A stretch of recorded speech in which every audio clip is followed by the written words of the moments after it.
right off a script. Some of you have been somewhere in the middle where you've had some freedom. Maybe you introduced a new unit. Maybe you are teaching a curriculum next year you've never taught before, and it's brand new for you, or a new grade level.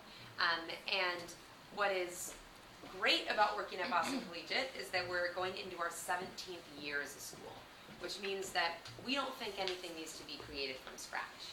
You will all be inheriting curriculum. With that being said, you are not who taught it last year. You have your own teacher personas, you have your own materials to bring to the table, you have your own experiences, you have your own way of standing up in front of a classroom. Maybe you're the hand person, maybe you're not. So it just depends on who you are and what you're inheriting and what you want to inject into it, and we will have that creative balance and area for you to go into. But what we're going to look at today is what the process of planning at Boston Collegiate we feel is most effective and what works. So if you want to turn over your Do Now sheet to the back side, you're going to see what we call the planning process. It states that it's a long-term unit planning is highly effective in keeping classes on pace, reaching long-term goals, and delivering content that is both relevant to students and engages them in learning. There are 10 steps here, and that's a lot.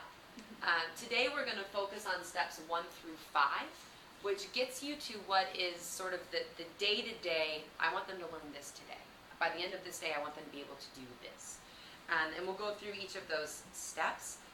The resources is where we really start.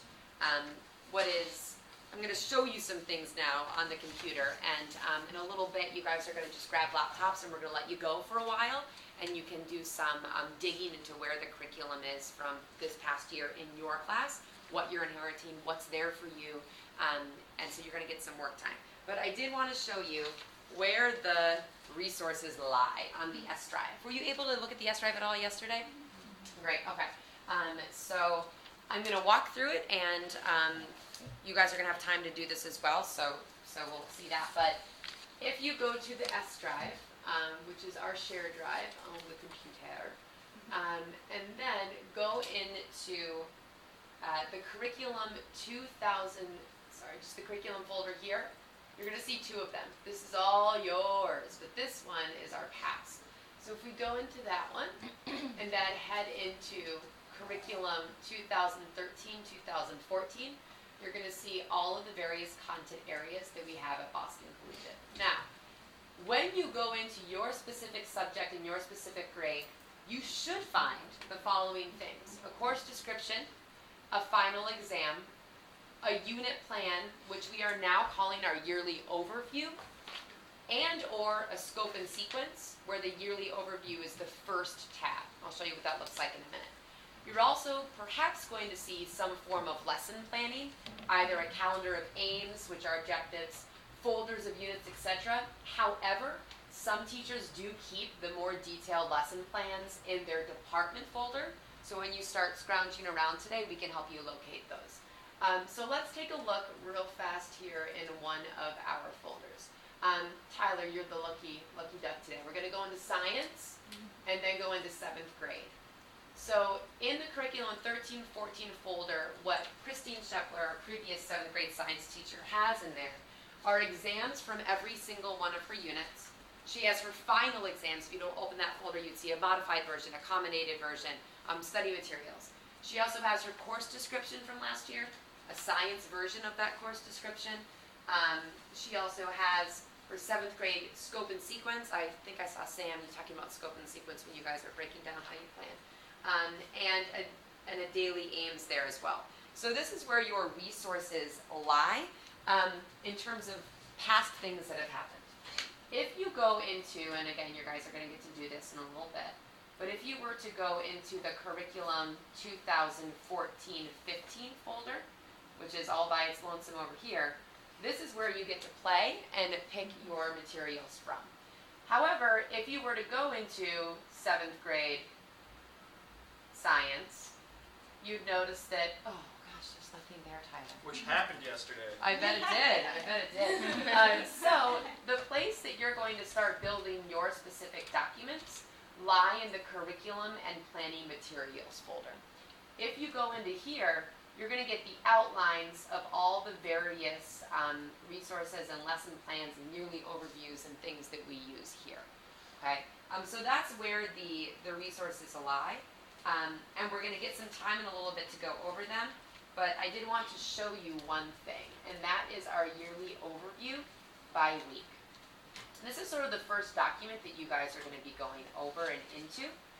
And the basic outline of it, I'm going to let it pop up here, has each of the dates, what week of school it is, what days you're actually going to be in school, any notes that might be happening, and then your job is to pull out the unit that goes with each of those weeks, and the Massachusetts standards, aka the Common Core standards, because now they are one and the same, that you would be teaching to for that week of that unit. Does that make sense? So that's where the standards are there. All right, so the other thing that you have in your curriculum planning materials, we're going to go over in a little bit, but there are 3 different types of lesson planning documents that you can choose from. And based on those types, you can also change them to make them more of your own. We'll talk about that in a little bit. All right, let's go back to this. How do I make it go? I usually just put this little bit right here. This one here? Yep. Look at that. Okay. So obviously you start with the standards as we talked about earlier. And you will, if you haven't already, which I don't think you have, we usually give it to you at the end of orientation, like how I'm narrating my inner monologue. You're going to get readings for returning staff orientation about our shift to PARCC and the Common Core state standards. But I would say broadly right now for the next week and 2 days that you're with us alone, just immerse yourself in the standards. Like if you are in a state where they haven't adopted the Common Core state standards, and so this is all brand new to you, or if you're brand new to teaching, or if you're brand new to your content area, now is the time, I keep going back to what Maeve was saying, but really now is the time before things really tick up and there's a lot of people around and it gets busy, right? So immerse yourself in the standards first. I would also think through we heard this as we were walking around, like what do you do when you start planning? A lot of you mentioned, essential questions and big ideas. And we're psyched that a lot of you are coming in with that mindset because it is totally key. We spent a whole year of professional development getting staff to the point where they are thinking with essential questions and big ideas in mind. So you'll see that in all the documents that you are inheriting. And like, Emily said earlier, you're inheriting some pretty solid curriculums. So it's not that we're asking you to overhaul anything. What we're asking you to do, and we use this term a lot, is you're negotiating that inheritance, right? Like you're thinking about your own style and what you believe is right for the kids in front of you, because the kids that the teacher had last year might be very different than the ones you're going to have this year. So obviously shifts will need to be made. We're not asking you to just print out the worksheet and just change your name on the top.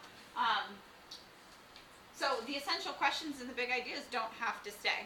If you want to frame your class in a different way, that is totally yours to do. So let's take a look at 10th grade English literature, and I apologize because I left my glasses up in my office, so I can barely read this. So I'm going to actually ask, can someone read these for me, nice and loud, just up there, the big ideas. Thanks, Corey. Example, 10th grade English literature, big ideas. Conviction is both the tragic flaw and the most admirable quality of a hero. In order to communicate well and gain respect for ideas, one must be able to write clearly and correctly. All authors make arguments. So the way that teacher uses that obviously is not just with one text, but with every single text all year. 6th grade reading teacher, end of the year, his final exam wasn't a paper-based final exam solely. That was like the vocab portion, and I got to help with this final. Is kids had to come with the best book they read all year. Didn't have to be a book he gave them, could be a dear book they got out of the library, and they had to explain what it is that they learned about life and survival skills from that book. Because his whole big question all year is, books exist for a reason. Cultures created books as survival strategies. So if you read them, you learn how to live and survive in the world. And so getting 12-year-olds to think about when I read Joey Pigza, he used there to like survive his terrible, experience or whatever. So just think about in your own, sort of like heart what you're passionate about. What do you want kids talking about all year as it relates to your curriculum? Take a look at Ashlyn's scope and sequence. Great. We'll talk about the yearly overview here. So we're going to go back into curriculum 2013-14. So you guys can take a look at what a scope and sequence document looks like, which we've merged this year into the yearly overview. So in previous years, teachers would have a unit plan, but on that unit plan there would be no standards. But then they would have another tab in an Excel document that had all the standards listed and check marks in the places under the units where they address those standards. We've merged those into that one sheet that we just showed you so that the standards are on the same vision of the rest of it. So let's go into history. And while Emily's pulling that up, I think one of the hardest things about being a new teacher to the school, whether you've taught for years prior or not, is, we've done so many things with our staff to get their curriculums and them to a certain place. And so you're kind of just like jumping in the middle of a basketball game, right? Like you're just sort of like tagged in and you have to sort of like pick right up. So, don't be afraid to ask questions as you go on. Like what is this like document? Where did this come from? Like 3 years ago, this document, right? This is the one. The scope and sequence. The scope and sequence was something that teachers basically did an entire audit of their curriculums as we were starting to transition to the Common Core. So that whole year, they just spent time, looking at their curriculum, what standards were actually being hit, which ones need to get included, and it was just an audit. Like that was it. The following year, we added more to that. So like what you're getting now, and this is going to be a repetitive theme for this session, but like what you're getting now is a pretty solid curriculum that's aligned to the Common Core state standards. Unless it's like a brand new AP course or something, something like very unique that's not something that we've had for very long. So where in the past, teachers would have their unit plan sequence, and then they would have all of the standards listed and would check off when they were hitting those standards in the specific units. Now we're asking teachers to put those standards on top of the unit plan, which is the yearly overview. Does that make sense? Any questions on that? Sure. So in the past, what you're inheriting is a unit plan calendar, which is inappropriately named. It should be the yearly overview, right? That has all of the days, the weeks, the units that were tested in this, perhaps skills or notes, as well as tabs on the bottom that have like the standards listed. And then the checks are the teacher saying, I addressed this standard in this unit. Now, we are condensing that into a one-pager, so that you're transferring the standards that you are addressing per each unit onto that initial sheet so that it's all in one place. And what Courtney was saying that was really interesting about the audit is that you can look at the standards and see what the teacher was not doing and see highlighted, well, there was in U.S. American history, it doesn't really look like we've got any number 10 going on here. So Common Core Standard number 10, which is by the end of grade 10, students can read and comprehend history, social studies text in the grades 9 through 10 text complexity band independently and proficiently.